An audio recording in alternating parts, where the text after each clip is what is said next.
అందరికీ నమస్కారం. I welcome you all to portal to love and light.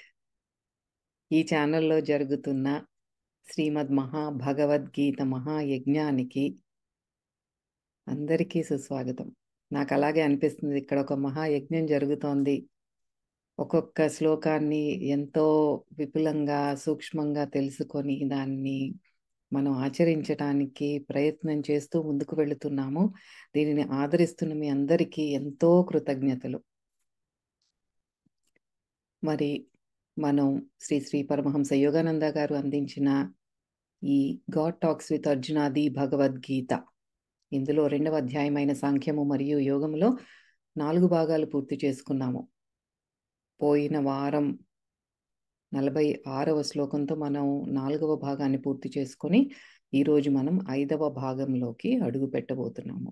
ఇదే వెనకాల రాసింది కదా, అంటే yoga the art of attaining infinite wisdom, అనంతమైన జ్ఞానానికి దారి తీసే సరి అయిన చర్య యొక్క యోగ కళ అని తెలుగులో దానికి అనువాదం. అయితే ఇది ఏంటో చూద్దాం. మరి మనం సెషన్ స్టార్ట్ చేసుకునే ముందుగా దివ్య పరమాత్మ చైతన్యంతో అనుసంధానమై ఈరోజు మొదలు పెట్టుకుందాం.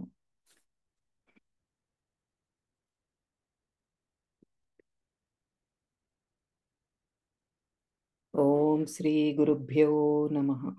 ఓం శ్రీకృష్ణ పరమాత్మనే నమః. ఓం శ్రీమాత్రే నమః. ఓం సాయిరామ్. ఓం సాయిరామ్. ఓం సాయిరామ్.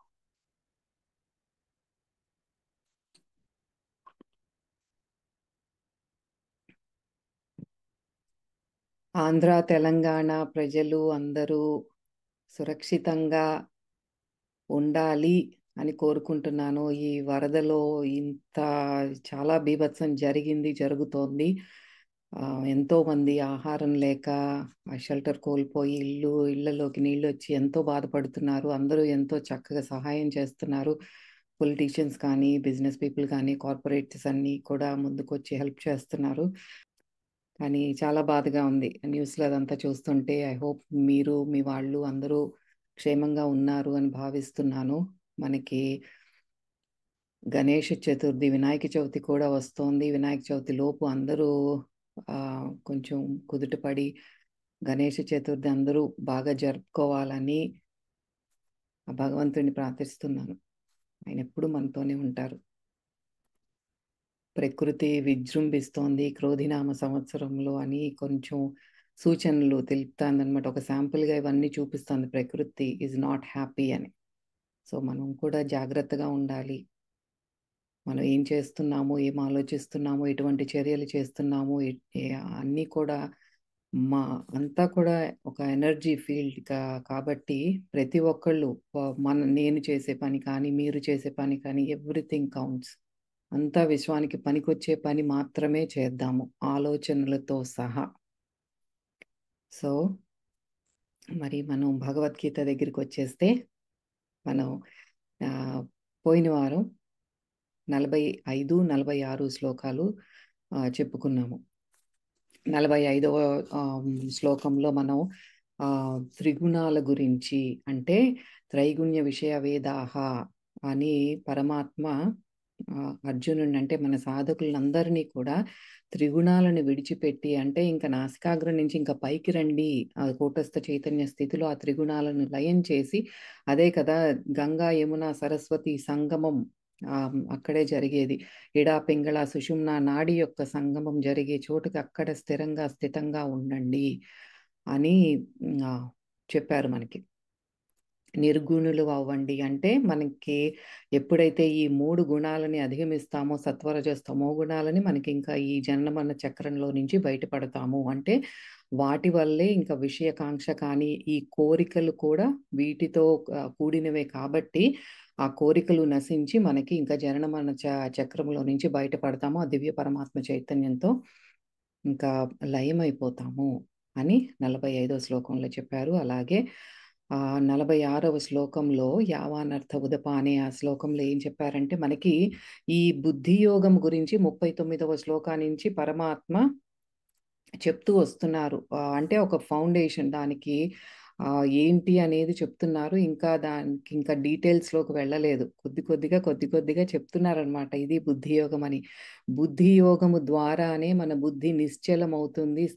స్థితంగా మనం ఒక డెసిషన్ మేకింగ్ కానీ, సాధనలో కానీ కుదుట పడేది ఎలాగంటే బుద్ధి యోగము ద్వారానే బుద్ధి నిశ్చయమవుతుంది. ఆ నిశ్చల స్థితిలో ఉండి మాత్రమే అర్జునుడిని యుద్ధం చేయమని చెప్తున్నారు. ఆ తరువాత ఎందుకు ఆ యుద్ధం చేయాలి అంటే బికాస్ యుద్ధం అంటే ఏంటి ఇక్కడ సాధన. ఆ సాధన ఎందుకు చేయాలి అంటే కొద్దిగా చేసినా సరే నీకు ఎంతో ప్రయోజనం ఉంది. నీకు ఎంతో ఆ సంకటం మరణ సంకటం, మరణ భయం కానీ ఆ మరణాన్ని నుంచి కూడా నిన్ను బయటికి తీసుకొచ్చేది ఏంటి అంటే ఈ బుద్ధి యోగం. ఈ బుద్ధి యోగము ద్వారానే అంటే మధ్యలో మనకి 42వ శ్లోకం నుంచి కూడా మళ్ళీ వేదాలలో ఎట్లా చెప్పబడి ఉన్నది ఇవన్నీ కూడా మనకి చెప్పారు. ఈ పండితులు ఇలా చెప్తున్నారు. బాహ్యంగా మాత్రమే వాళ్ళు ఇంపార్టెన్స్ ఇస్తున్నారు. అలాంటివి పట్టించుకోకండి. ఈ ఏదైతే వేదాలు ఉన్నాయో అందులో ప్రవృత్తి కర్మలు, నివృత్తి కర్మలు 2 ఉన్నాయి. ఒకటేమో మనకి ఈ జీవన మార్గం ఎలా ఉండాలి అని తెలియచేసి దాని నుండి మనకి నివృత్తి కర్మలు స్పిరిచువల్ పాత్‌లోకి ఎలా రావాలి, అందులో ఇంకా పురోగమించాలి ఎలాగు అనేది కూడా ఉన్నాయి. అది ఋగ్వేదంలో చెప్పబడి ఉన్నది అని తెలుసుకున్నాము మనం. అయితే ఈ బుద్ధి యోగము ద్వారానే మనకి జ్ఞాన ప్రాప్తి కలుగుతుంది. ఎప్పుడైతే మనం సరైన ప్రాణాయామ ప్రక్రియ ద్వారా ఊర్ధత్వంగా మన ప్రాణశక్తి మనకి ఉరకలు వేస్తూ పైకి వెళుతుందో సుషుమ్న మార్గం ద్వారా, అప్పుడు ఏం జరుగుతోంది అక్కడ అంటే మన బుద్ధి స్థిరమవుతోంది నెంబర్ 1. అండ్ దెన్ మనకిక్కడ స్థిరంగా ఉన్నప్పుడు ఏమవుతోంది అంటే మనకి ముందు ఆత్మ ఆత్మజ్యోతి దర్శనం కలగాలి అన్న స్వాభావికమైన ఒక కాంక్ష ఏదైతే మొదలవుతుందో దానినే మనం భక్తి యోగము అంటున్నాము. ఆ భక్తి యోగం తరువాతే అక్కడ లయమైపోయిన తర్వాత మనకి లభించే ఆ బ్రహ్మజ్ఞానం ఏదైతే ఉందో అదే జ్ఞానయోగము. భక్తి యోగం తర్వాత క్రమంగా వచ్చేదే జ్ఞానయోగము. జ్ఞానయోగం తర్వాత మాత్రమే మనకి మోక్ష ప్రాప్తి కలుగుతుంది. జ్ఞానము లేకుండా మోక్ష ప్రాప్తి లభించదు అని తెలుసుకున్నాము లాస్ట్. అంటే ఏంటి బుద్ధి యోగము ఈ మూలం. దాని తర్వాత జ్ఞానం లభించిన తర్వాతే మనకి మోక్షం ప్రసాదమవుతుంది. అయితే జ్ఞాని అనేవాడికి తనలోనే అంత కర్మలో ఈ ఏదైతే మన కర్మలు చేస్తున్నామో దాని యొక్క ఫలితం అంతా కూడా ఆ జ్ఞాని ఆ కర్మలు చెయ్యకనే తనలోనే లయం చేసుకుంటాడు. అదే మనకి యావానత్ ఉదపాని అదేంటి అంటే ఒక మహానదిలో ఎలాగైతే మనం అన్నిట్లో ఒక బిందుకు లభించే ఏదైతే లబ్ధి పొందుతున్నామో, ఒక చెరువు వల్ల ఏదైతే లబ్ధి పొందుతున్నామో, ఒక బావి వల్ల ఏదైతే మనకు ప్రయోజనం ఉందో అవన్నీ కూడా ఒక మహానది దగ్గరికి వెళ్ళినప్పుడు ఆ ప్రయోజనాలన్నీ కూడా ఒక్క నది వల్లే మనకి ఎలా కలుగుతాయో అలాగే జ్ఞాని కూడా తనలో ఈ కర్మలు చెయ్యకపోయినా సరే తనలో ఇవన్నీ కూడా నిమిడీకృతమై ఉంటాయి. అది జ్ఞాని అంటే ఎవరు అంటే కూటస్థ చైతన్యంలో లయం అయిపోయిన తరువాత అది జ్ఞాన యోగం జరిగిన తర్వాత అది మన జ్ఞాని అని ఆయన అంటున్నాము. ఆ యోగికి మాత్రమే ఆ సర్వ ప్రయోజనాలు కూడా అంటే కర్మలు చెయ్యకపోయినా ఇంకా హీ ఈజ్ విత్ వన్ ఆ కాన్షియస్నెస్ లో లయమైపోయాడు. అంటే అంతా ఇంకా పరమాత్మ చైతన్యంతో లయం అవ్వండి. అంతా అక్కడే ఉన్నాయి. ఈ చిన్న చిన్న మంత్ర జపాలు ఇవన్నీ పట్టుకొని చిన్న చిన్న వాటికే సెటిల్ అవ్వద్దు. నాతో ఉండండి అని చెప్తున్నారు పరమాత్మ.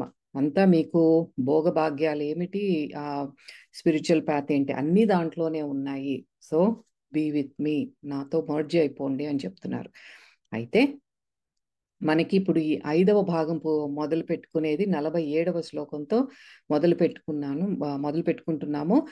ఈ 47వ శ్లోకము చాలా పాపులర్ మనకి మూవీస్లో కానీ అందరూ స్పిరిచువల్ ఈ పండితులు కానీ ఎవరైనా సరే భగవద్గీత గురించి చెప్పేటప్పుడు ఇక ఇది చాలా పాయింట్అవుట్ చేసి చాలా ఇంపార్టెంట్ శ్లోక అని చెప్తారు. అదే కర్మణ్యేవాధికారస్తే. ఇదేంటో చూద్దాం.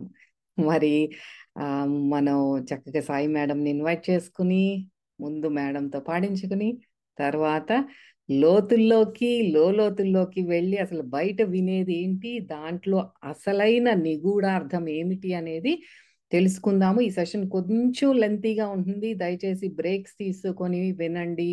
డ్రైవ్ చేస్తూ వినొద్దు. Very important shloka. I request you all to take breaks in between. Okay, over to you Sai madam. 2వ అధ్యాయము 47వ శ్లోకము. కర్మణ్యేవాధికారస్తే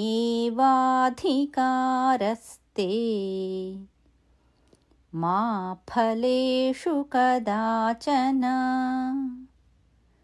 మా కర్మఫలహేతుర్భూః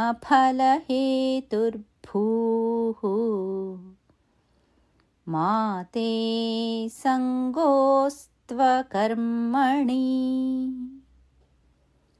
కర్తవ్య కర్మము నాచరించుటయందే నీకు అధికారము కలదు, ఎన్నటికిని దాని ఫలములయందు లేదు.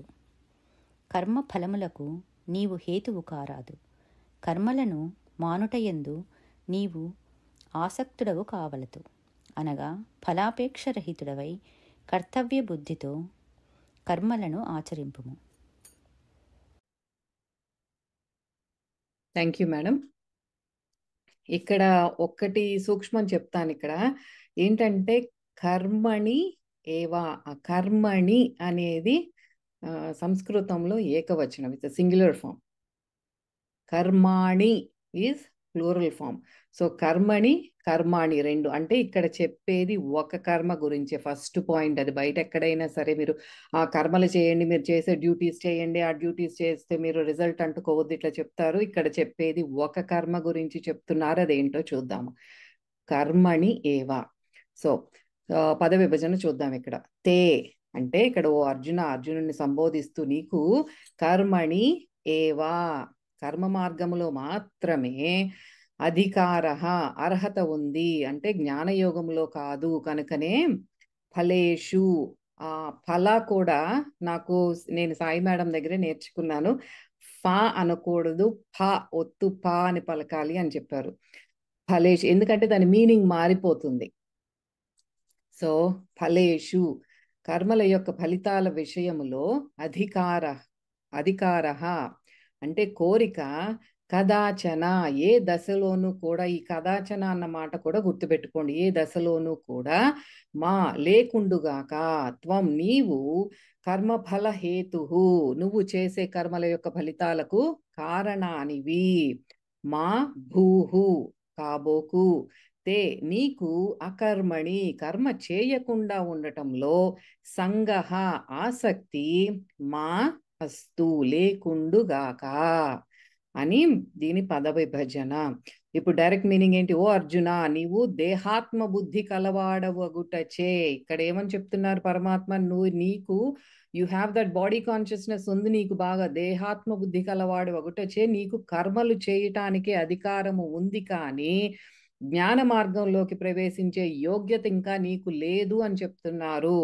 అయితే నువ్వు శ్రేయస్సు కావాలని కోరుతున్నావు కనుక నువ్వు కర్మాచరణ చేసేటప్పుడు తీసుకోవలసిన జాగ్రత్తలు కొన్ని ఉన్నాయి, చెప్తా విను అంటున్నారు. ఏంటివి అవి? పాయింట్ నెంబర్ 1, నువ్వు చేసే పనుల యొక్క ఫలితాల మీద నీకు కోరికలు ఉండటానికి వీల్లేదు. నెంబర్ 2, కర్మల ఫలితాల మీద ఆసక్తి పెరిగిపోతే అది పాపపుణ్యాలకు దారితీస్తుంది. అవి పునర్జన్మకు మళ్ళీ కారకాలు అవుతాయి. నువ్వు అలాంటి పునర్జన్మకు కారణం కావటానికి వీలు లేదు. నెంబర్ 2 అది. నెంబర్ 3, అయితే ఇంత కష్టపడి పనులు చేయడం ఎందుకు అనే ఒక డౌట్ వస్తుంది. అసలు చేయకుండా కూర్చుని హ్యాపీగా టీవీ చూస్తే సరిపోతుంది కదా అంటే, అసలు కర్మలే మానేస్తాను అనే కర్మ రాహిత్య ప్రీతి కూడా నీకు కలగకూడదు. కర్మయోగానికి ఇవే ప్రధాన సూత్రాలు. కీ పాయింట్ ఏంటంటే కర్మ ఫలాలను కోరకూడదు, కర్మాచరణ విషయంలో మాత్రం అశ్రద్ధ అనేది పనికిరాదు. ఇది డైరెక్ట్ మీనింగ్, అన్ని బుక్స్ లోనూ ఉండేదే. నెక్స్ట్ ఇక్కడ యోగిరాజులు ఒక చిన్న ఒక లైన్ లో ఏం చెప్తున్నారంటే, do all the work but do not Dzire the fruit. ఇదే కదా, కర్మలన్నీ చెయ్యి కానీ ఫలితాన్ని ఆశించకు. నిష్కామ కర్మ మీద నీకు అధికారం ఉంది కానీ దాని ఫలం మీద కాదు. ఇక్కడ హైలైట్ చేసుకోవాల్సింది ఏంటంటే, ఒక కర్మ మీద మాత్రమే నీకు అధికారం ఉంది. ఏంటి ఆ కర్మ అంటే నిష్కామ కర్మ. అంటే కామించని ఒక ఏదైతే కర్మ చేస్తున్నావో, వితౌట్ ఎనీ దాని రిజల్ట్ ఏదైతే నాకు దాని రిజల్ట్ మీద ఇంకా ఏ కోరిక లేకుండా నేను ఏదైతే పని చేస్తున్నానో దాని మీద, అటువంటి కర్మ మీదే నీకు అధికారం ఉంది, కానీ దానివల్ల వచ్చే రిజల్ట్ మీద కాదు. ఈ నిష్కామ కర్మ అంటే ఏంటనేది ఒక సర్కిల్ చేసి మనం చూడాలి. అదేంటి, వాట్ ఈస్ దాట్ కర్మ విడు. మనం ఏది చేసినా సరే వి ఎక్స్పెక్ట్ రిజల్ట్. ఒక చిన్న పని చేసినా సరే దాని రిజల్ట్ చూస్తాం, దాంట్లో ఒక కోరిక ఉంటుంది. రిజల్ట్ కంటే కూడా ముందు చేసేది ఒక కోరికతో చేస్తాం మనం. సకామ కర్మలు అంటారు. అంటే ఏంటంటే నేను ఒక కోరికతోనే చేస్తున్నాను అని. అయితే నిష్కామ కర్మలు కూడా ఉన్నాయా అంటే అదేంటో చూద్దాం. నెక్స్ట్ అయితే ఇప్పుడు యోగానంద గారు ఏం చెప్తున్నారు, చాలా ఎలాబొరేట్ గా ఇచ్చారు. నేను కొద్దిగా కండెన్స్ చేస్తాను, అన్ని కీ పాయింట్స్ మిస్ అవ్వకుండా కొంచెం కండెన్స్ చేసి చెప్తాను. అయితే భక్తుణ్ణి యోగానంద గారు ఒక భక్తుణ్ణి ఎలా వర్ణిస్తున్నారంటే, ఒక దివ్యమైన ఒక పక్షి ఉందనుకోండి, పొద్దున్నే లెగిసి ఒక పాల పెట్టో ఏదో అనుకుందాం, అది లెగిసి అది చక్కగా దాని కూగు రాగాలేయో చేసుకుంటుంది, పాటలు పాడుకుంటుంది, కానీ దానికి ఎవరు కూడా ఎటువంటి స్వార్థం కానీ, ఇంకా నన్ను ఎవరన్నా చూస్తున్నారా, నన్ను పొగుడుతున్నారా, నాకేమన్నా లాభం ఉందా ఇట్లా పాడితే, పక్కన వాళ్ళు ఇంప్రెస్ చెయ్యాలి అన్నది దానికి పాప ఏమీ ఉండదు, ఎటువంటి ఆలోచన ఉండదు. అలాగే ఒక భక్తుడు కూడా తాను చేసే ప్రతి పని పరమాత్మకే అంకితము, ఆయనకే చేస్తున్నాను అని ఎటువంటి కోరికలు తీర్చుకోవడానికో లేకపోతే ఇంకోటి ఏదో ఉద్దేశంతోనో చెయ్యకూడదు. అదే నిజమైన భక్తి అని చెప్తున్నారు.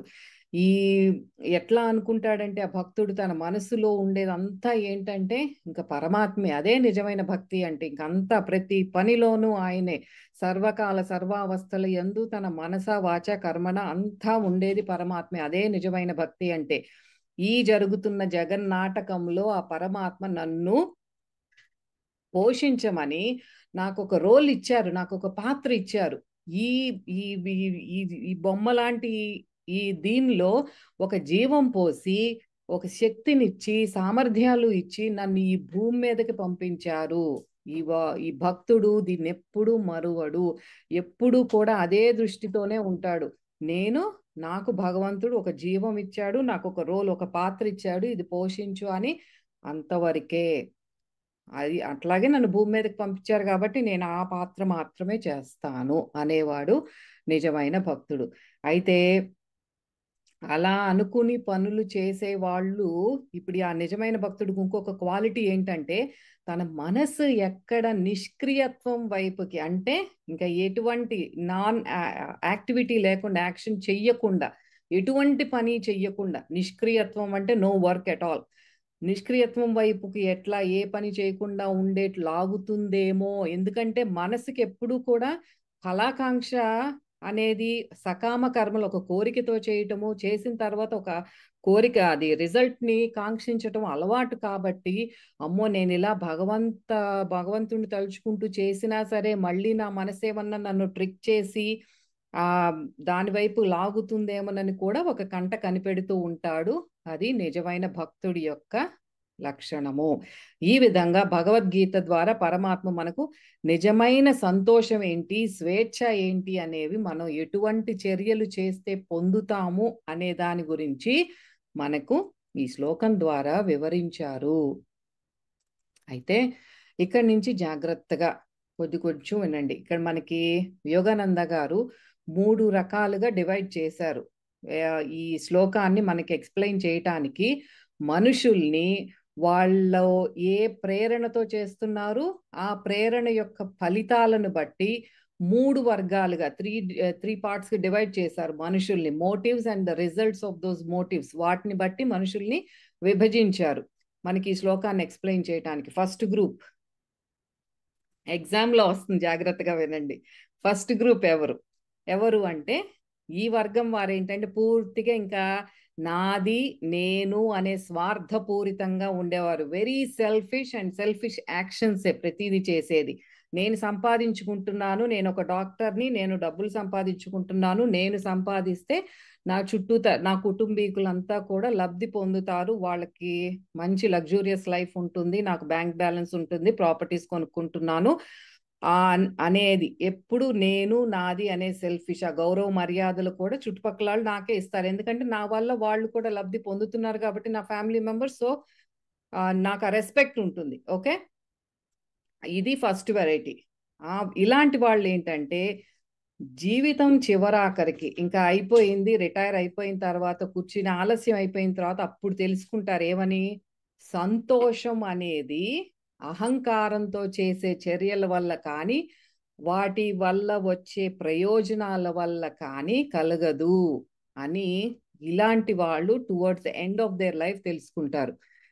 దీనికి ఆపోజిట్ గా కూడా ఇక్కడే చెప్తున్నారు ఏమని, మేధస్సు ఒక నిశ్చల బుద్ధి అంటే మనలాగా బుద్ధియోగం చేసే వారికి ఆ నిశ్చల బుద్ధి కలిగిన వ్యక్తి తాను చేసే ఏ పనికి కూడా సృష్టికర్త నేను కాదు అని గ్రహిస్తాడు.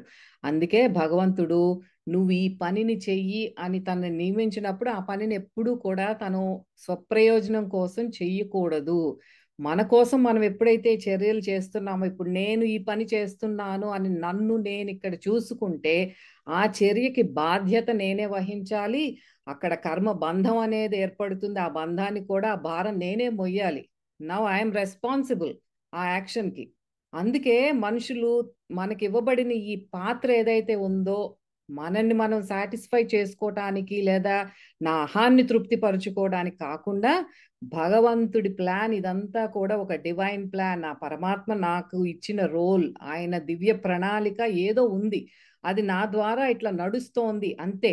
దాని గురించే ఈ పాత్ర నేను పోషిస్తున్నాను అనుకోవాలి ప్రతి ఒక్కళ్ళు. అంటే మనం ఏ పని చేస్తున్నా సరే, ఈ ప్రొఫెషన్లో ఉన్నారు, నేను ఐటీ రంగంలో ఉన్నాను అంటే నీ ద్వారా ఈ సమాజానికి ఏదో ఒక మేలు జరుగుతోంది. మీరు చేసే ఒక ప్రాజెక్ట్ ద్వారా ఎవరో సొసైటీకి ఒక మంచి పని జరుగుతోంది అంటే నా ద్వారా ఇది జరుగుతోంది. ఒక డాక్టర్ అంటే నా ద్వారా ఒక పేషెంట్కి తనకి ఆరోగ్యం కుదుట పడుతోంది కాబట్టి పరమాత్మ నా ద్వారా అది చేపిస్తున్నారు. ఇదంతా ఒక డివైన్ ప్లాన్ అనుకొని చేయాలి, కానీ ఆహా నేనే చేస్తున్నాను అని వెర్రవీగకూడదు. అంటే ఇప్పుడు నా లైఫ్ అంతే ఒక ఇట్లా చేస్తే ఒక మెకానికల్గా ఒక మ్యాథమెటికల్ ఫార్ములా లాగా ఖచ్చితంగా ఇంతే ఇట్లా నిర్ణయించబడిందా, అంత డివైన్ ప్లానేనా, ఇంకా ఆయనేనా చేసేది అంటే అట్లా కాదు అనుకునేది.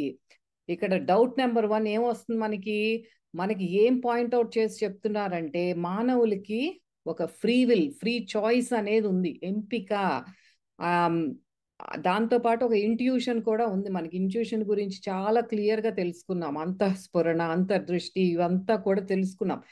ఈ రెండు, ఈ ఫ్రీ చాయిస్ అండ్ ఇంట్యూషన్ అనే ఈ దివ్యమైన ఒక బ్యూటిఫుల్ గిఫ్ట్స్ మనకి ఇచ్చినాయి పరమాత్మ. మనకి వాటితో పాటు ఎన్నో సామర్థ్యాలు ఉన్నాయి మనకి, అవి ఏమున్నాయో కూడా మనకి తెలియదు చాలా మందికి. వీటితో మనం ఆ భగవంతుడు నన్ను ఏం చెయ్యమని నియమించారో, నేను చెయ్యవలసిన ఏంటి, నా డ్యూటీ ఏంటి, నా విధులు ఏంటి అని కనిపెట్టి వాటిని చక్కగా నెరవేర్చాలి అని చెప్తున్నారు ఇక్కడ. ఈ ఫ్రీ చాయిస్ అనేది it's a very very powerful weapon. మన దగ్గర ఉన్నది ఏంటి అంటే ఇది బాబా కూడా నేను ఫకీర్ 2 చదువుతున్నాను, అది రెడీ చేస్తున్నాను రావటానికి. అందులో కూడా ఫస్ట్ థింగ్ బాబా చెప్పేది ఏంటి అంటే ఫ్రీ చాయిస్. నాకు ఎట్లా అనిపిస్తుంది అంటే ఈ భగవద్గీతతో పాటు ఫకీర్ బాబాది కూడా ఇక్కడ ఏది జరుగుతుందో బాబా కూడా అదే చెప్తారు. నేను ఏదైతే చేయబోతున్నానో ఆ ఫకీర్ బుక్ లో ఏదైతే ప్రిపేర్ అవుతున్నానో వీడియోస్ చేయటానికి అదే ఉంటుంది.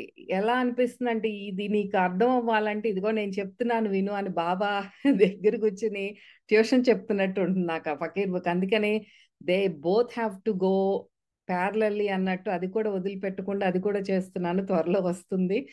బట్ ఎనివే ఇక్కడ చెప్పేది ఏంటంటే ఫ్రీ చాయిస్ గురించి బాబా కూడా చాలా స్ట్రెస్ చేసి చెప్తారు. దాంట్లో ఏంటంటే ఇప్పుడు నేను ఇక్కడ కూర్చుని ఉన్నాను, do I have to do this, ఇది నేను ఒక భగవంతుడు చేపిస్తున్నారు, ఇది డెఫినెట్గా జరగాలి అని చేస్తున్నాను. బట్ ఆ ఫ్రీ చాయిస్ అనేది మనం ఎలా వాడుకోవచ్చు, నేను వెళ్ళి ఇప్పుడు టీవీ చూసుకోవచ్చు, షాపింగ్ చేయొచ్చు, నేను ఇంకొక షిఫ్ట్ పికప్ చేసుకుని డబ్బులు సంపాదించుకోవచ్చు, మెనీ చాయిసెస్. ఏదైనా చేయొచ్చు. ఇక్కడేమి నాకు ఒక విధి, నువ్వు ఇట్లా చేస్తావా అని ఎవ్వరూ నా దగ్గర కూర్చోలేదు. This is my choice absolutely. అది ఆ ఫ్రీ చాయిస్ కున్న బ్యూటీ ఏంటంటే, ఎవ్వరూ కూడా దాంట్లో వేలు పెట్టరు. బాబా కానీ ఎవరైనా పరమాత్మ అనుకున్న, మనం పూజించే దేవుళ్ళు అనుకున్న ఎవ్వరూ కూడా మన ఫ్రీ చాయిస్ లో వేలు పెట్టరు. చూస్తూ ఉంటారు అంతే. నువ్వేం చాయిస్ చేస్తున్నావో నేను చూస్తూ ఉంటానంటారు అంతే. They do not put their fingers in that. అది చెప్పేది అక్కడ. అయితే ఒక సగటు మానవుడికి తన విధి ఏమిటి, నేనేం చెయ్యాలని ఎట్లా తెలుస్తుంది అంటే, దానికి మనకి ఉపకరించేదే ధ్యానము. ధ్యాన సాధన ద్వారా ఆ స్థితిలో కూర్చున్నప్పుడు మనకి ఆ క్లారిటీ వస్తుంది. ఏంటి ఇప్పుడు నేను చేయవలసిన డ్యూటీ ఏంటి, మనకి అబ్సల్యూట్ అది ఇంట్యూషన్ ఎట్లా ఉంటుందంటే, తంతుంది లోపల నుంచి, తోస్తుంది అంతే. ఇంకా వేరే థాట్స్ ఏమి ఉండవు. You have to do it అన్నట్టు తోసి కూర్చోబెడుతుంది. దిస్ ఈజ్ యువర్ వర్క్ అని. అది అట్లా ఉంటుంది అనమాట గైడెన్స్ అనేది. అయితే ఎవరైనా ఇప్పుడు ఈ ఈ ఫ్రీ చాయిస్ కానీ, మనకి ఇంట్యూషన్ కానీ, ఏదైనా ఎవరు ఏం చెయ్యాలి అనేది ఒక కంపెనీ సిఇఓ అయి ఉండొచ్చు, ఒక ఇంటిని చూసుకునే ఇల్లాలు అయినా అయి ఉండొచ్చు. ఎవరైనప్పటికీ కూడా, ఎటువంటి విధి అయినప్పటికీ కూడా, no matter how big or small it is, ఈ విశ్వం దృష్టిలో ఇన్ ద కాస్మిక్ సినారియో ఆ ఒక్క విధి ఎంతో అవసరము. అండ్ ఆల్సో వెరీ నోబుల్, ఎంతో ఉన్నతమైనది అది. మనం చేసే ప్రతి పని, మీరు చేసే పని మీరు చేయాలి, నేను చేసే పని నేను చేయాలి, పక్కన ఎవరైనా సరే, each and every one we have some assigned duty. మనం చేయాల్సిన విధి అనేది ఉంది, అది మనం తప్పకుండా చేయాలి. And it is noble. Especially నేను ఇక్కడ పరమహంస యోగానంద గారు ఇల్లు చూసుకునే ఒక ఇంటి ఆవిడ గురించి కూడా చెప్పారు. నాకు చాలా హ్యాపీగా అనిపించింది. ఈ రోజుల్లో ఏంటంటే అందరూ కూడా ఈ dual income, wife and husband ఇద్దరు పనిచేసే వాళ్ళు ఉన్నారు. కొంతమంది ఆడవాళ్ళు కూడా చాలా మంది ఇంట్లో హోమ్ మేకర్స్, అంటే హౌస్ వైఫ్ అని చెప్పుకోవటానికి ఎంత ఇబ్బంది పడుతున్నారంటే, ఇల్లు చక్కగా చూసుకుంటారు వాళ్ళు, లేకపోతే అసలు ఇంట్లో ఏది జరగదు. పిల్లల్ని కానీ, భర్త కానీ, ఆఫీస్ నుంచి వచ్చేటప్పుడు కానీ, అసలు ఇంట్లో ఏం జరుగుతోందో తెలియకుండా ఎంతో సమర్థవంతంగా చూసుకునే ఆడవాళ్ళు, అది నేను ఒక హౌస్ వైఫ్ అని చెప్పుకోవటానికి ఎందుకో చులకనగా ఫీల్ అవుతున్నారు. అది చాలా తప్పు. మీరు అక్కడ చెయ్యవలసింది మీరు చేస్తున్నారు. ఇన్ ద కాస్మిక్ సినేరియో మీరు చేసేది చాలా ఉన్నతమైన పని. మీరు చేయవలసింది అదే. మీకు ఆ డ్యూటీ అక్కడ అసైన్ చేసింది అదే అని భావించాలి. చులకనగా ఎప్పుడు భావించకూడదు. ఎస్పెషల్లీ ఇప్పుడు ఏమవుతోందంటే, ఎందుకు అట్లా ఫీలింగ్ కూడా వస్తుందంటే, వన్ ఈజ్ పక్కన వాళ్ళు, అంటే చదువుకున్న వాళ్ళు, చదువుకోని వాళ్ళు రిగార్డ్లెస్, ఏమవుతుందంటే పక్కన జాబ్ చేస్తున్నారు, సో నేను కూడా చేస్తే బాగుండేది, నాకు కూడా ఫైనాన్షియల్ ఇండిపెండెన్స్ వస్తుంది అనేది ఒకటి. ఎస్, ఐ అగ్రి, అట్లా అనిపిస్తుంది చూసినప్పుడు. ఇంకొకటి ఏంటి అంటే, మోస్ట్ ఇంపార్టెంట్ థింగ్ ఏంటంటే, మెన్, మగవాళ్ళు భర్త స్థానంలో ఉండి ఆమెని చులకనగా ఒక్కటే ఒక్క మాట అంటారు, నీకేం తెలీదు వెళ్ళు అంటారు. ఒక విసుగ్గా కానీ, అది ఏ రకంగా కానీ, నీకు నీకు ఇది కూడా తెలియదా, నీకేం తెలియదులే వెళ్ళు. ఈ తెలియదు అన్న మాట ఆ ఇల్లాలని ఎంత గుచ్చుకుంటుందో మీకు అర్థం కాదు.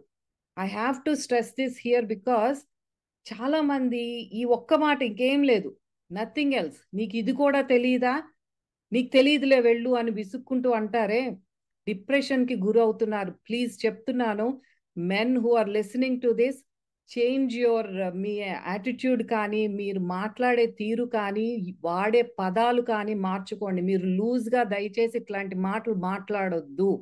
Even though you don't mean it, అది వెళ్ళి ఆవిడకి డైరెక్ట్గా గుండెలో గుచ్చుకుంటుంది. ఆ తల్లి ఏడుస్తుంది. అది ఒక డిప్రెషన్కి లోనై వాళ్ళు బయటికి రాలేకపోతున్నారు. ఎందుకంటే అది ఒక రూట్ లాగా ఉండి, దానిపైన ఇంకా చిగుళ్ళు, మీరు ఏదన్నా సరే దానిపైన ఇంకా మొక్క మొలుస్తూ ఆ డిప్రెషన్లో నుంచి బయటికి రాలేకపోతున్నారు. ఎందుకంటే వాళ్ళకు ఒక ఇన్ఫీరియారిటీ కాంప్లెక్స్ పెరిగిపోతుంది, నేను ఇంకా ఏం చేయలేనేమో. బికాజ్ రిపీటెడ్గా విని విని విని కళ్ళ నీళ్లు, వాళ్ళకి ఎవరితోనో చెప్పుకోవాలన్నా ఉండదు. దయచేసి చెప్తున్నాను, you have to change your attitude. ఈ స్పిరిచువాలిటీలో ఉంటారో ఎందులో ఉంటారో తెలియదు, కానీ మనం మనుషుల్లాగా ముందు ఉండి తర్వాతే ఏదైనా. Don't hurt anybody. స్త్రీలను, ఇంట్లో ఇల్లాలని దయచేసి బాధ పెట్టొద్దు. ఆవిడ కంటి నీళ్లు ఇంటికి మంచిది కాదు. So let's move on. మనకి చాలా మంది తప్పుగా అనుకునేది ఏంటంటే, ఇది డౌట్ నెంబర్ 2. ఫస్ట్ డౌట్ చెప్పారు కదా, మనం ఏమన్నా మెకానికల్గా అంటే ఇక్కడ మ్యాథమెటికల్గా అట్లా విధి నిర్వహణతోనే వెళ్ళిపోతామా, మనకంటూ ఏమి ఉండదా అంటే, ఎస్, మీకు చాయిస్ ఉంది, మీకు ఇంట్యూషన్ ఉంది, దాంతో మీరు ధ్యాన స్థితిలో కూర్చోండి, మీ విధి ఏంటో మీకు, మీ డ్యూటీ ఏంటో మీకు తెలుస్తుంది అని చెప్పారు. Clarified doubt number 1. Doubt number 2 ఏంటంటే, చాలా మంది అనుకునేది ఏంటంటే, అసలు ఎటువంటి వ్యక్తిగత కోరిక లేకుండా, అంటే అదే సకామ కర్మలు అన్నాను కదా, ఒక వంట చేస్తుంటే నలుగురికి అది ఇంట్లో పెట్టాలి అన్న కోరిక ఉంటుంది, వాళ్ళు చక్కగా భోంచేయాలన్న కోరిక, చిన్నదైనా పెద్దదైనా ఏదైనా సరే కోరిక లేకుండా మనం ఏం చెయ్యం. వ్యక్తిగత కోరిక లేకుండా, సక్సెస్ పొందాలి అన్న ఫలాపేక్ష లేకుండా అసలు ఏ పని అయినా సరే ఎలా ప్రయత్నిస్తాము? $1 మిలియన్ క్వశ్చన్ ఇది. ఆ మోటివేషన్ ఎందుకు ఉంటుంది ఎవరికైనా? అసలు కోరిక లేకుండా మనం ఒక పని చెయ్యం. పని చేస్తే రిజల్ట్ మీద అపేక్ష ఉంటుంది. We expect something, good, bad, evil ఏదైనా సరే మనం ఎక్స్పెక్ట్ చేయకుండా చెయ్యం. అయితే ఎట్లా చేస్తామో, మోటివేషన్ ఎందుకు ఉంటుంది అని నెక్స్ట్ క్వశ్చన్. కానీ నిజానికి ఏంటంటే, ఒక వ్యక్తి ఎప్పుడైతే తన స్వంత లాభం కోసం చేసేటప్పుడు, నా కోసమే నేను చేసుకుంటున్నాను అన్నప్పుడు, అప్రమత్తంగా కానీ, తెలివిగా కానీ, సంతోషంగా కానీ ఉండలేడు అని చెప్తున్నారు. మన కోసమే నా కోసమే నేను సంపాదించుకుంటాను అన్నప్పుడు అప్రమత్తంగాను ఉండరంట, సంతోషంగా ఉండరంట, తెలివితేటలు కూడా అంత ఇదిగా ఉండవని చెప్తున్నారు. ఎప్పుడైతే మనం అది భగవంతుడి కోసం చేసే ఒక చిన్న పనైనా సరే, పెద్ద పనైనా సరే, అది డివైన్ ప్లాన్ అన్నట్టు మనం ఎప్పుడైతే ఆ పరమాత్మే నాతో చేపిస్తున్నారు, నేను ఐఎమ్ పార్ట్ ఆఫ్ దిస్, ఈ విశ్వం, ఆ ప్లాన్లో నేను ఒక భాగాన్ని అన్నట్టు పరమాత్మ కోసం మనం చేస్తే ఆ సంతోషమే వేరు. ఇది మీరు మనం అందరం అనుభవించేది ఎప్పుడో ఒకప్పుడైనా సరే.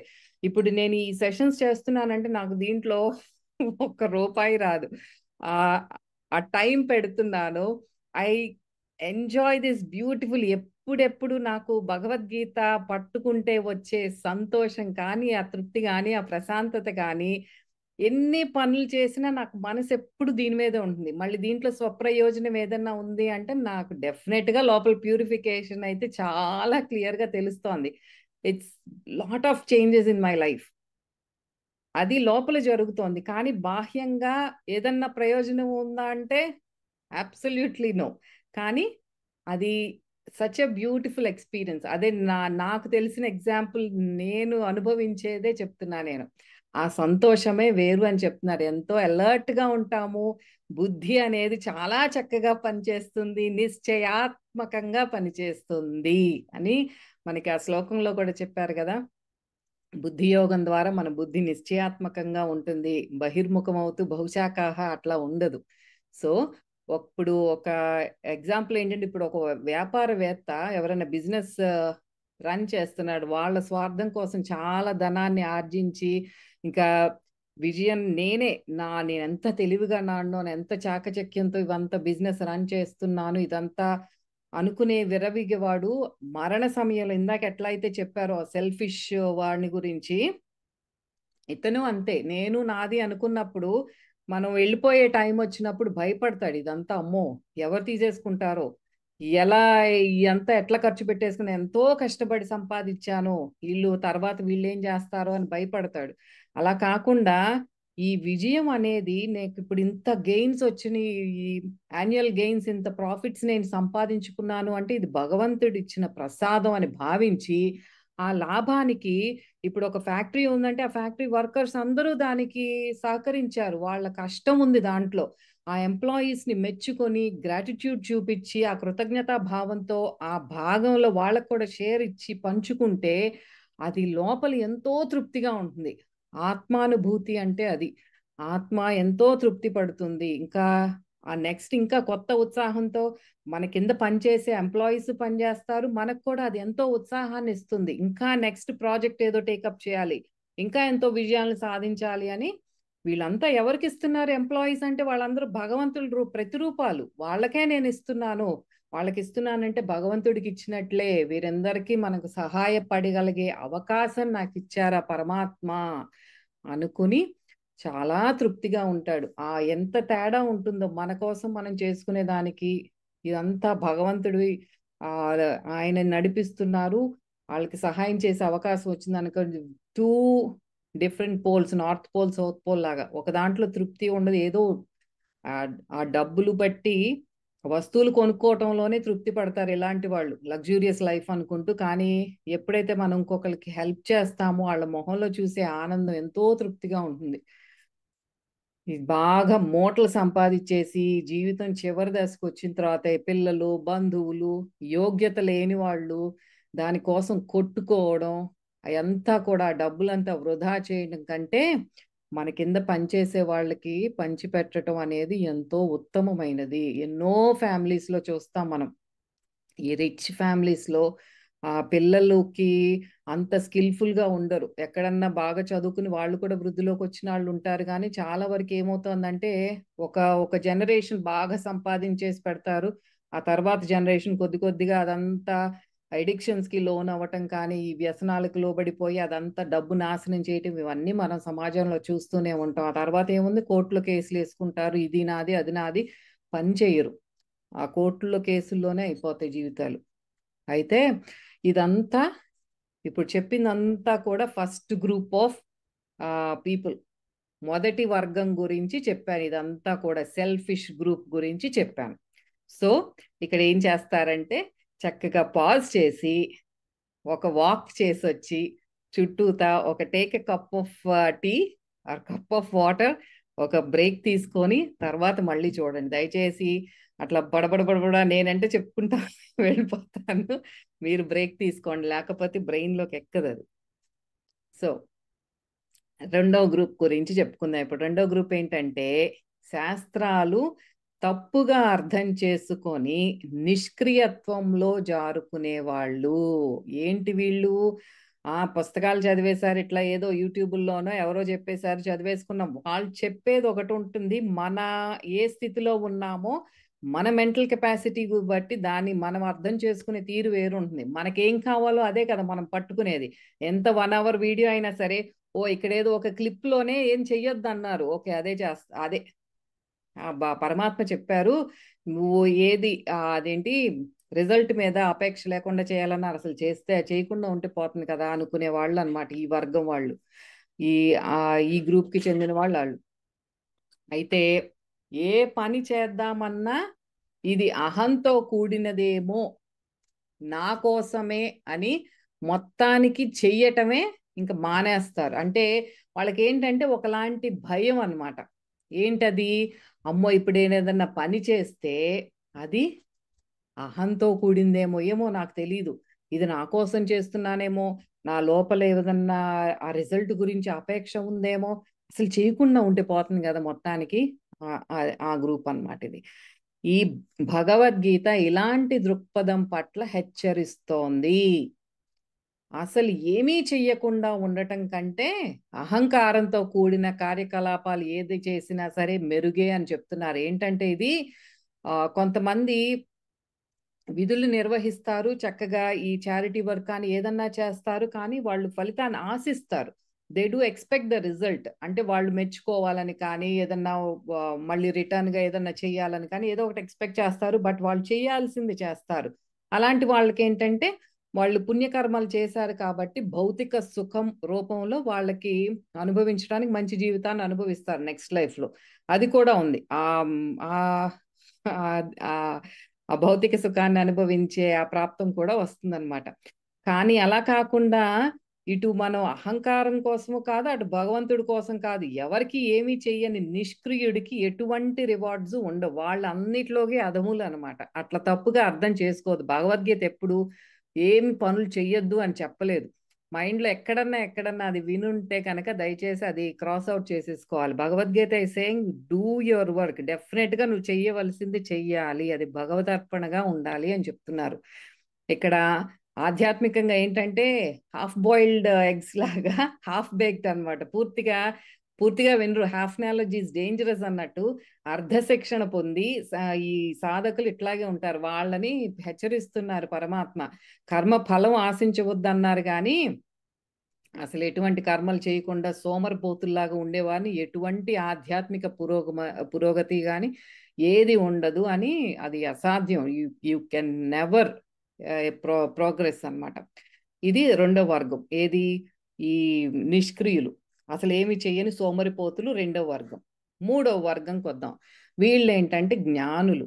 వీరు ప్రతి పనిలోనూ కూడా భగవంతుడినే తలుచుకుంటూ ఆయన్ని సంతోష పెట్టడమే దృష్టిలో ఉంచుకుని ప్రతి పని చేస్తారు. ఇంకా ఏదైనా సరే భౌతికమైన కానీ ఆధ్యాత్మికంగా కానీ ఏది సొసైటీకి చేసే ఏదైనా నైతిక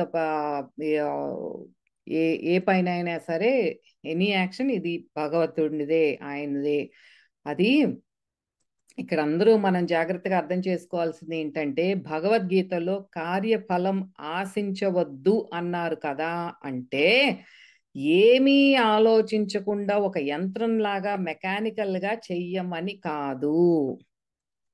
మనకి ఇక్కడ బోధించేది చాలా, నువ్వు ఇప్పుడు చేసే పని నువ్వు భగవతార్పణనే చేస్తున్నావు, కానీ చాలా తెలివిగా విత్ ఆల్ యువర్ ఇంటెలిజెన్స్ తెలివిగా వెరీ కీన్ తీక్షణంగా సంకల్పంతో పని చెయ్యి. Note this point. మెకానికల్గా కాదు. భగవతార్పణ నేనేం చేసినా సరే భగవతార్పణ, ఇదంతా భగవంతుడే చేస్తాడు, భగవంతుడే చేస్తున్నాడు, నేను ఏం పిచ్చి పనులు చేసినా అదంతా భగవంతుడే చేస్తున్నాడంటే కుదరదు. నువ్వు చేసే పని బాగా ఒళ్ళు దగ్గర పెట్టుకొని తీక్షణంగా వెరీ కీన్ అండ్ ఫోకస్డ్గా యూజ్ ఆల్ యువర్ ఇంటెలిజెన్స్, నీ తెలివితేటలన్నీ వాడి అలా చేయమని చెప్తున్నారు. అది బోధించేది మనకు. ఒక విల్ పవర్తో, ఒక సంకల్పంతో చెయ్యి నీ పని విత్ ఆల్ యువర్ ఇంటెలిజెన్స్ అని చెప్తున్నారు. సరైన ఫలితాన్ని పొందే ప్రయత్నం చెయ్యి అంటే, ఈ ఫలితాన్ని పొందటం అంటే ఏంటి? నీ స్వప్రయోజనం కోసం కాదు, భగవంతుడి కోసం, ఆ భగవత్ స్వరూపులైన ఈ సమాజం కోసం మనం చేసే పని. నువ్వు డాక్టర్ అయి ఉండొచ్చు, ఇంజనీర్ అయి ఉండొచ్చు, లాయర్ అవ్వండి, ఏ ప్రొఫెషన్లో ఉన్నా, నువ్వు ఎక్కడ ఉన్నా సరే నువ్వు చేసే పని అంత ఫోకస్డ్గా చెయ్యి. చేసి ఇక్కడ రిజల్ట్ అపేక్ష ఎందుకు వద్దన్నారు? సరి అయిన ప్రయత్నం చేసి సరైన ఫలితాన్ని దానికోసం ప్రయత్నం చెయ్యి. ఏంటది? ఈ చేసే పని నలుగురికి ఉపయోగపడాలి, సమాజంకి ఉపయోగపడాలి, విశ్వానికి ఉపయోగపడాలి. సొంత లాభము కొంత మాని గట్టి మేలు తలపెట్టబోయి అన్నారు కదా గురజాడ అప్పారావు గారు. అది అలా చేయమంటున్నారు. భక్తుడు ఎవరైతే తను చేసే ప్రతి మంచి పని భగవతార్పణ, ఇది సమర్పణ భావంతో చేస్తాడో ఎంతో తృప్తిగా ఉంటాడు. అయితే అలాంటి వాళ్ళు ఇంకా సక్సెస్ లేదు, ఫెయిల్యూర్ లేదు. ఏదొచ్చినా సరే ఎంతో కష్టపడ్డాడు పాపం, అంతా ఫోకస్డ్గా చేశాడు, అంతా చాలా కష్టపడి చేసినా సరే ఒకవేళ ఫెయిల్యూర్ వచ్చినా సరే ఇలాంటి వాళ్ళు ఓహో నేను ఎక్కడ తప్పు చేశానో ఇక్కడ స్ట్రాటజీ మారుద్దాము అనే దృక్పథంలో ఉంటారు. కానీ వీళ్ళు ఎప్పుడు కూడా బాధపడరు. ఎందుకంటే వాళ్ళు అసలు వే ఆఫ్ థింకింగే వేరు. భగవంతుణ్ణి ఇట్లా చేస్తే ఇంకా నేను భగవంతుణ్ణి ఇక్కడ సంతోష పెట్టే పనిలాగా చేస్తున్నారంటే ఏంటి? ఎట్లా సంతోష పెడతామంటే, నేను విముక్తి కోసం చేస్తున్నాను, త్రిగుణాలని అధిగమించాలని చేస్తున్నాను అనే ఈ కూటస్థుడితో ఐక్యం అవ్వాలని చేస్తున్నాను, ప్రతి పనిలోనూ భగవంతుణ్ణి చూస్తున్నాను, భగవతార్పణతోనే చేస్తున్నాను, సమతుల్యతతో ఉన్నాను. ఇవన్నీ కూడా మనం చేసే పనిలో నేను ఇదంతా కూడా చెక్ మార్క్ పెట్టుకున్నానా లేదో చూసుకోవాలి. త్రిగుణాలు లేవు, నేను కూటస్థ చైతన్యంలో ఉన్నాను, సమతుల్యతతో ఉన్నాను, భగవతార్పణతో చేస్తున్నాను, సమర్పణ భావంతో చేస్తున్నాను, మొత్తం with complete focus, with my full potential. ఇవన్నీ కూడా మనం చెక్ చేసుకోవాలి. ఎస్ ఎస్ ఎస్ ఎస్ అని. అయితే ధర్మ మార్గంలో ఉన్న వ్యక్తి తన స్వధర్మం కంటే ఇప్పుడు మనం అందరికీ కూడా అప్లై అవుతుంది ఇది. మనం ఈ మార్గంలో ఉన్నాము, ధర్మ మార్గంలో ఉన్నాను, we're in the righteous path I'm assuming. అయితే మన ధర్మం ఏంటి? ఫస్ట్ స్వధర్మం అంటే శరీర ధర్మం. మనల్ని శరీరాన్ని చక్కగా చూసుకోవాలి, మంచి ఆహారం తినాలి, వ్యాయామం చెయ్యాలి, పర్సనల్ హైజీన్, స్నానం చేయటం కానీ ఈ పర్సనల్ కేర్ అనేది డెఫినెట్గా ఉండాలి. అది శరీరానికి సంబంధించిన ధర్మం. మనస్సు పట్ల మనకు ఒక ధర్మం ఉంది. మనస్సుకి కావలసిన సరి అయిన విద్య, మనకి దానికి మంచి పిల్లలకి కానీ మనకి కానీ మంచి జ్ఞానాన్ని అందించేవి చదువుకోవటం కానీ వినటం కానీ చెయ్యాలి. ఆ ధారణ నేర్పాలి, కాన్సన్ట్రేషన్, ఎట్లా ఒక దాని మీద మనస్సుని ఫోకస్ లయం చేయాలో, త్రాటక ధ్యానం కానీ లేకపోతే ఈ ప్రాణాయామ ప్రక్రియలో కూడా మనకి ధారణా పద్ధతులు, మనకి విజ్ఞాన భైరవి తంత్ర అదంతా కూడా ధారణా పద్ధతులు నేర్పే ప్రక్రియలు, ఇవన్నీ కూడా కాన్సన్ట్రేషన్, మెనీ థింగ్స్, ఆ ధారణ నేర్పాలి. ఇవన్నీ చేస్తూ మనకి తర్వాత ఏంటంటే ఆత్మ పట్ల కూడా మనకి ఒక ధర్మం ఉంది.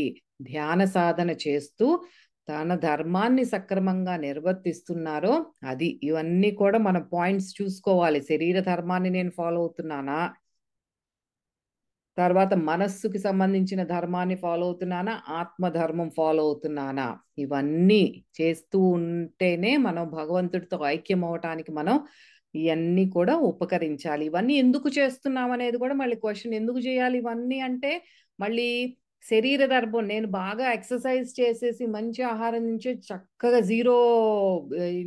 జీరో ఫిగర్ కావాలా అంటే అట్లా కాదు. That is not the point. ఇవన్నీ ఎందుకు చేస్తున్నాం? శరీర ధర్మం, మనస్సు, ఆత్మ. శరీరానికి చేసేది you're not trying to look like a celebrity. బాగా అందంగా ఉండి అందరితోనూ భలే ఉన్నాము అనిపించుకోవటానికి కాదు. శరీరం చక్కగా ఉంటే మనం చక్కగా ఆసనం కుదురుతుంది, కూర్చొని యోగ సాధన చేసుకోవచ్చు. మనస్సు మనకి ధారణ పద్ధతులు అలవాటు చేస్తే అది ఫోకస్ చేయగలదు, ఆలోచనలన్నీ ఎక్కువ రావు. అది మనస్సుకి కావలసింది. ఆత్మ ధ్యాన సాధనలో పెట్టాలి అంటే మనకి పరమాత్మ చైతన్యంతో అనుసంధానం అవ్వాలి అన్న ఒక లక్ష్యం పెట్టుకుని చేయాలి. అంతేకాని ఓ భౌతిక సుఖాల కోసం కానీ, మనకు మనస్సుతో చేసి అన్ని కూడా అఫర్మేషన్స్ చెప్పుకుంటాను, నా మనస్సు మారితే నాకు ఇప్పుడు ధ్యాన సాధన చేస్తే నాకెందుకో ఆరోగ్యం బాగుపడుతుంది. ఆరోగ్యం బాగుపడొచ్చు. ఆరోగ్యం బాగుపడితే నేను ధ్యానం ఎక్కువసేపు చేసుకుని ఇంకా ముందుకు వెళ్తాను, పురోగమిస్తాను అట్లా అనుకోవాలి. కానీ మన సొంత ప్రయోజనం కోసం కూడా ఈ ధర్మాలను మనం వాడుకోకూడదు. అయితే మనిషి ఎప్పుడు కూడా ఒకటి చెప్తున్నారు, ఈ శరీరాన్ని దివ్యమైన జంతువులాగా చూడండి అంటున్నారు. అంటే ఏంటంటే బైబిల్లో కూడా సెయింట్ సిసి అనే ఆయన ఈ శరీరాన్ని నా బ్రదర్ డాంకీ అనేవారంట. నా గాడిద ఇది చక్కగా గాడిదలాగా పనిచేస్తుంది కానీ ఒక్కొక్కసారి మొండికేస్తుంది. అంటే ఏంటంటే ఒళ్ళు అలసిపోయి చేయలేకపోతున్నానని చెప్పడానికి ఆయన అట్లా అనేవారంట. ఎందుకు ఇప్పుడు యోగానంద గారు అట్లా చెప్తున్నారంటే మీ శరీరాన్ని ఒక డివైన్ యానిమల్ లాగా చూసుకోండి, అంటే చక్కగా జాగ్రత్తగా దాన్ని పోషణ చెయ్యండి. ఇప్పుడు మనకి మన పెట్ యానిమల్ పెంచుకుంటున్నాం అంటే దాన్ని ఎంతో చక్కగా జాగ్రత్తగా చూసుకుంటాం కదా, అలా చెప్తున్నారు.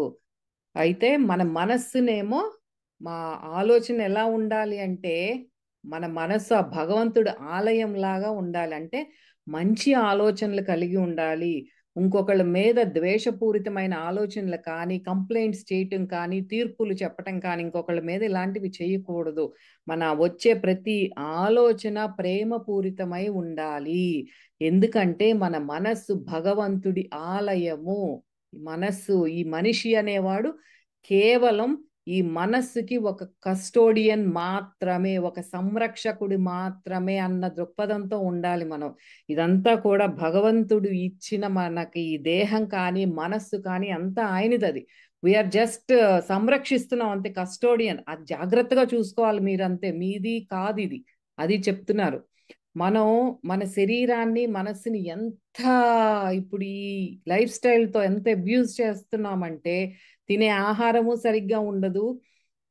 ఈ శరీర రుగ్మతులు కానీ మానసిక రుగ్మతులు కానీ అంతా ఎక్కువయ్యేది ఏంటి అంటే మన పోర్ లైఫ్ స్టైల్. అది మనం జాగ్రత్తగా గమనించుకొని ఒక్కొక్కటి మనం రెక్టిఫై చేసుకుంటూ వెళ్ళాలి. మనకి మార్పులు చేసుకుంటూ వెళ్ళాలి. అలాగే మన ఆత్మను కూడా ఎంతో గౌరవించాలి. ధ్యాన సాధన అనేది చెయ్యాలి. ఆ సాధనతో మన సూపర్ కాన్షియస్ స్టేట్, ఆ స్థితికి వెళ్ళి లయం అయిపోవాలి. అయితే నెక్స్ట్ ఏం చెప్తున్నారంటే మన జీవన మార్గం అంతా కూడా ఏది చేసినా సరే మనకు మంచి ఆరోగ్యం వస్తే, ఆ ఆరోగ్యం మంచిగా ఉంటే మనం సాధన చేసుకుని పరమాత్మని ఇంకా ఎక్కువ తలుచుకోవచ్చు, అట్లా అనుకోవాలి.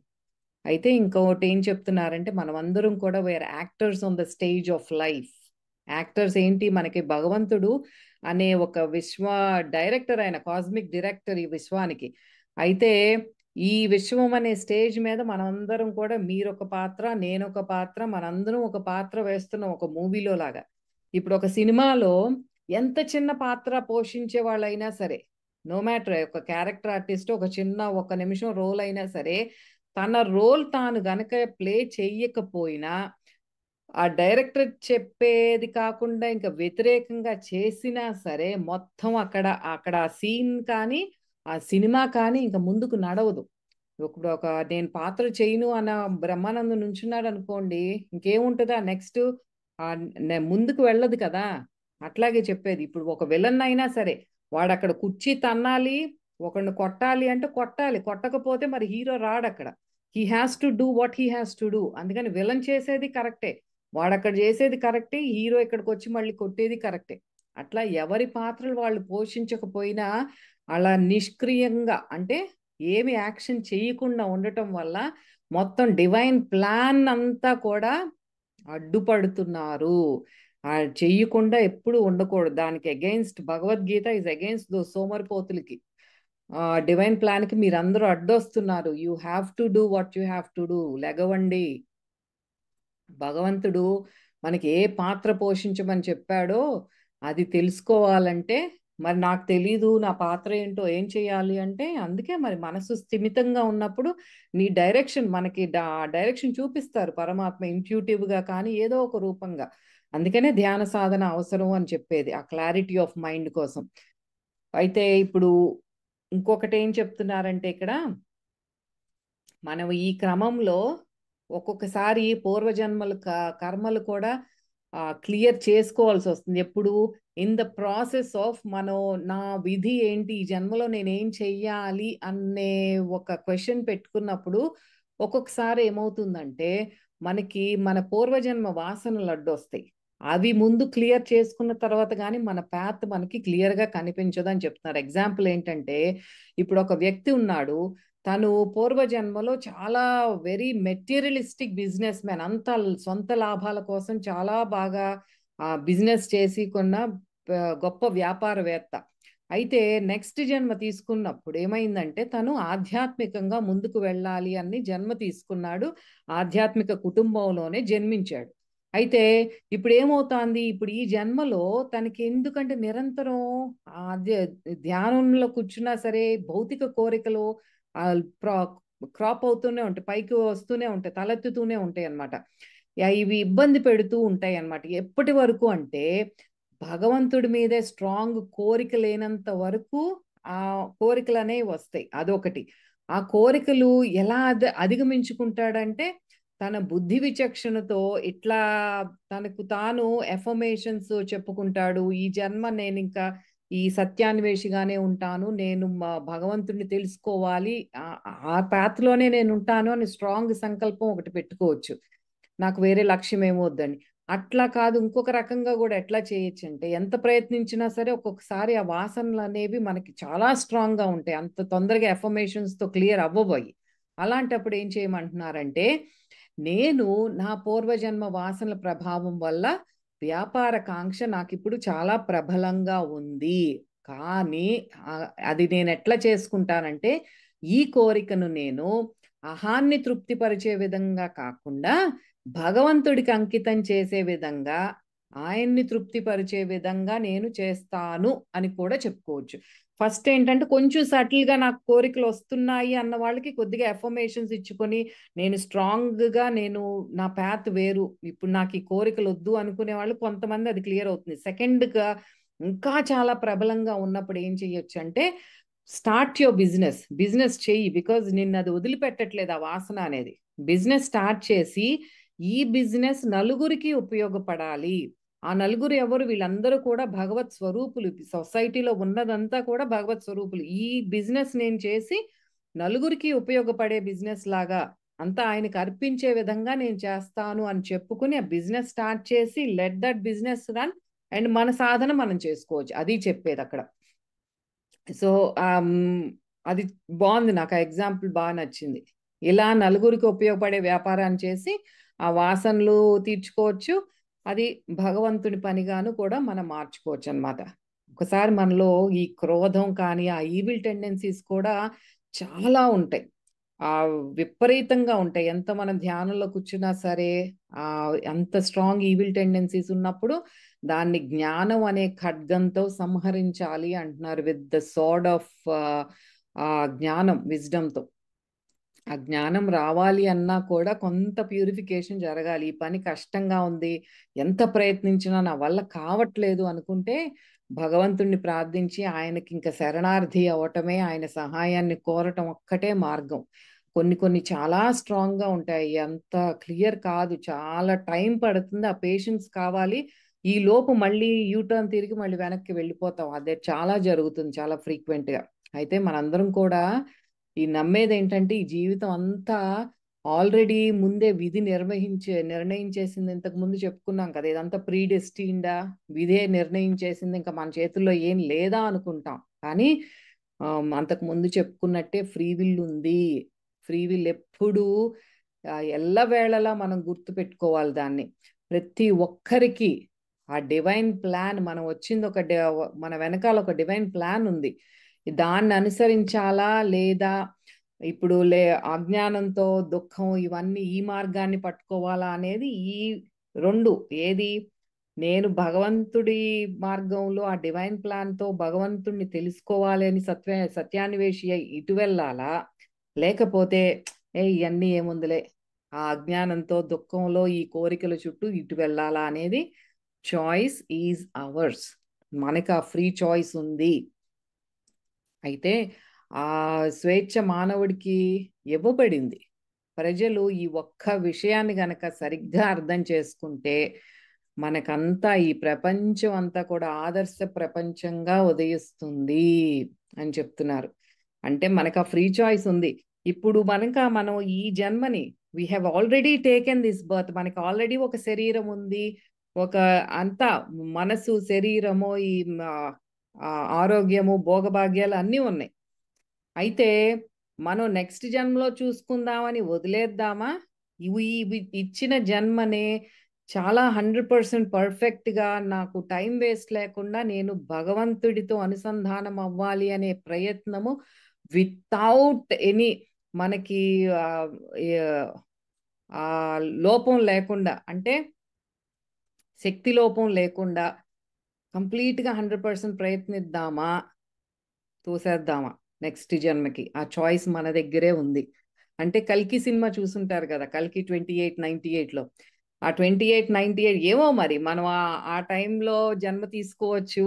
గంగ అంతా ఎండిపోయి తినటానికి తిండి లేక ఉన్న ఆ కాలంలో పుట్టొచ్చు.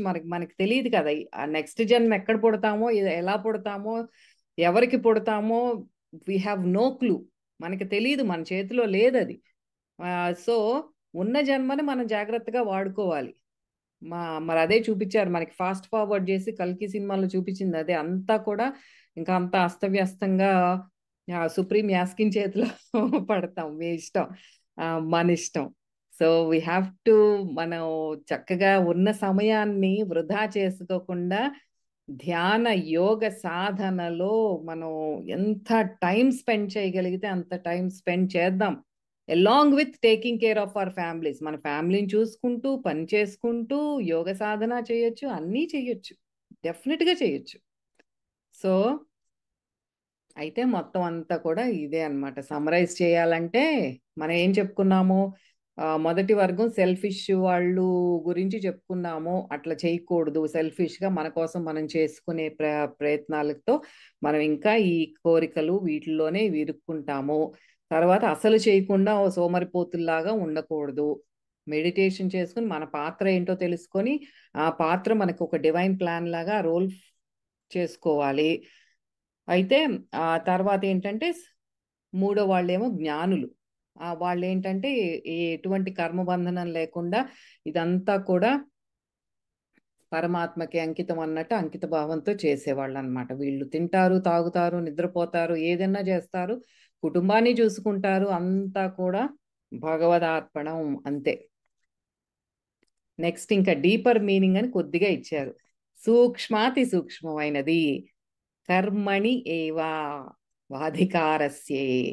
అయితే ఏంటి ఆ కర్మ అంటే ఆ నిష్కామ కర్మమే బుద్ధి యోగము. మనం చేసి అంతర్ముఖ ప్రాణాయామమే అదే నిష్కామ కర్మ.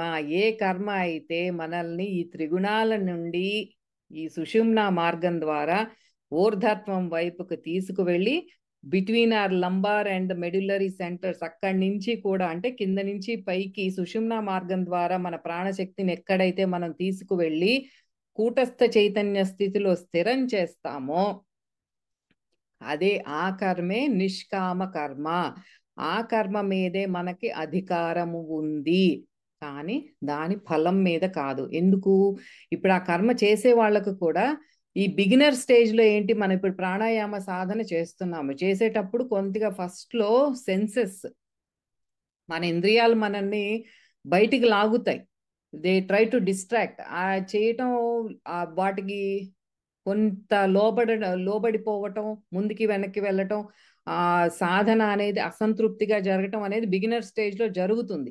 ఈ స్థితిని ఏది ఆ బిగినర్ స్థితిని అన్స్పిరిచువల్ యాక్టివిటీ, ఆధ్యాత్మిక నిష్క్రియ అంటే అకార్యకలాపం అంటే ఇంకా అది పరిపక్వత చెందలేదు కాబట్టి అది కూడా నిష్క్రియ కిందే వస్తుంది. అది ఒకటి దీంట్లో సూక్ష్మంగా నిగూఢంగా ఉన్నది. ఆధ్యాత్మిక అకార్యకలాపం అంటే నాన్ యాక్టివిటీ. ఇందాక ఏదైతే సోమరిపోతుల గురించి చెప్పారో ఇక్కడ మనకి పరిపక్వత చెందని ఆ సాధనలో మనం ఎప్పుడైతే సెన్సెస్తో మళ్ళీ బయటికి వెళ్తామో దాన్ని కూడా అలాగే చెప్తున్నారు. కేవలం ఈ సోమరిపోతే నిష్క్రియుడు కాదు, ఆధ్యాత్మిక ప్రగతికి తోడ్పడని ఏ చర్య అయినా సరే నిష్క్రియే. అందుకే నిష్కామ కర్మ ఏంటి అంటే ఒక్క క్రియాయోగమే. అది ఇక్కడ చెప్పేది కీ పాయింట్, లాస్ట్లో చెప్తున్నాను. సో పట్టుదలతో మనం నిత్య సాధన చేసే యోగి ఈ ప్రత్యాహార అంటే విత్డ్రాల్ ఆఫ్ సెన్సెస్ ఆ ప్రాణశక్తిని అంతర్ముఖం చేసుకొని ఈ చక్కగా ఊర్ధత్వం వైపుకి వెళ్తారు. అట్లా స్థితం చేసుకున్న తరువాత కూడా కొంచెం ఆ యోగికి ఏమవుతుందంటే ఆహా అక్కడ ఒక సాత్విక ఆనందం దొరుకుతుంది. ఏది సుషుమ్నా మార్గంలో ఎప్పుడైతే మనకి ఆ ప్రాణశక్తి పైకి కిందకి ప్రవహిస్తూ ఉంటుందో సాత్విక్ అంటే ఎడా పింగళాలో నుంచి సుషుమ్నా మార్గంలోకి వచ్చాం, వెరీ గుడ్. అక్కడ ఏంటంటే మనకి ఒకలాంటి ఆనంద స్థితికి మనం అనుభూతి చెందుతాం. అదేంటి అక్కడ యోగి ఆహా భలే ఉందే ఈ స్థితి అని అక్కడే ఆగిపోయే ప్రమాదం ఉంది. అది కూడా కరెక్ట్ కాదు. ఆ యోగి ఎట్లా అనుకోవాలి, ఈ సాత్విక ఆనందానికి పడిపోకూడదు. ఇప్పుడు మనం ఒక హైవేలో విజయవాడ నుంచి హైదరాబాద్ వెళ్తున్నప్పుడు మధ్యలో 7 హోటల్ వచ్చింది, అక్కడ దిగాము, చక్కగా టిఫిన్ తిన్నాము. అక్కడ టిఫిన్ దిగి అదే డెస్టినేషన్ అంటే లేదు, అమీర్పేట్ వెళ్ళాలి. అక్కడికి వెళ్ళే వరకు కూడా మన జర్నీ ఆగకూడదు. ఈ మధ్యలో ఈ డిస్ట్రాక్షన్స్ వస్తే ఆ డిస్ట్రాక్షన్స్ ఒక యోగికి వచ్చేయే సిద్ధులు అలాంటివే. అక్కడ ఆగిపోతారు చాలా మంది, అట్లా ఆగకూడదు. మా ఫలేషు కదాచన, ఏ దశలో కూడా ఆగవద్దు. అక్కడ ఆ ఫలం ఏదైతే నీకు దొరుకుతోందో సిద్ధులు, డూ నాట్ స్టాప్ దేర్. అవి కూడా ఇక్కడ మన ట్రక్ స్టాప్స్ లాంటివే, మనకు హైవే మీద వచ్చేవి, ఆగొద్దు అని చెప్తున్నారు. భగవద్గీత ఒక యోగిని ఆ సహస్రార స్థితికి, ఫైనల్ స్టేట్ ఆఫ్ లిబరేషన్, మోక్ష స్థితి, ఆ బ్రహ్మానంద స్థితి కోసం నిత్యం ప్రయత్నం చేస్తూనే ఉండాలి. అక్కడ వరకు ఎక్కడా ఆగొద్దు, నువ్వు ప్రయాణం కొనసాగించు సాక్షిగా. అది. సో ఇక్కడ కీ పాయింట్ ఏంటంటే కర్మని ఒకటే కర్మ, అదే మనకి లోపల జరిగే అంతర్ముఖంగా జరిగే ప్రాణాయామ ప్రక్రియ. ఆ ప్రాణాయామ ప్రక్రియ చేసేదే దాని మీదే మనకి అదే నిష్క్రియ కాదు, నిష్కామక్రియ. ఎటువంటి కోరిక లేని క్రియ ఏంటి అంటే మనకి లోపల జరిగేది జరుగుతూ ఉండగా మనకి ఆ ఆత్మజ్యోతి దర్శనం కానీ, జ్ఞానము కానీ, ఆ జ్ఞానం తర్వాత ముక్తి కానీ జరిగేది అదే బుద్ధి యోగము. ఇదే పరమాత్మ మనకి చెప్తున్నారు. సో దీంతో కర్మణ్యేవాధికారస్తే ఈ శ్లోకం అయిపోయింది. సో మళ్ళీ వచ్చే బుధవారం మళ్ళీ కలుద్దాము. అంతవరకు సెలవు. అందరూ చక్కగా వినాయక చవితిని సెలబ్రేట్ చేసుకుందాము. సో నమస్తే.